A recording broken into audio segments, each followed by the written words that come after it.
ఫాల్గుణ అమావాస్య రోజున కొంతమంది ఉపవాసం ఉంటారు. ఇది మోక్ష సాధనకు, జీవితంలో వృద్ధికి దోహదం చేస్తుందని నమ్మకం. అపమృత్యు భయ నివారణకు, రోగ విముక్తికి ఈ రోజున శివునికి ప్రత్యేక పూజలు చేస్తారు. జీవితంలో ఎదురయ్యే కష్టనష్టాలను ఎదుర్కొనే సామర్థ్యం వస్తుందని నమ్మకం. రావి చెట్టును పూజించడం వల్ల కూడా సకల సౌఖ్యాలు సిద్ధిస్తాయి. శత్రుత్వం నశించేందుకు చేసే ఏ కార్యం తలపెట్టినా కూడా విజయం ప్రాప్తిస్తుంది. ఈ సమయంలో చేపట్టిన పనులు విజయవంతమవుతాయని ప్రతీతి. అలాగే ఫాల్గుణ అమావాస్య రోజు కొన్ని ప్రాంతాలలో గ్రామదేవతను పూజించి అమ్మవారికి నైవేద్యం సమర్పించే సంప్రదాయం కూడా ఉంది.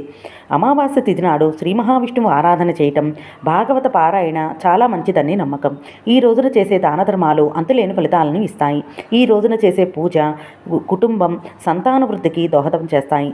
జాతకంలో పితృదోషం ఉన్నవారు ఈ రోజున ప్రత్యేక పూజలు, ఉపవాసం చేసి దోష ప్రభావాన్ని తొలగించుకోవచ్చు.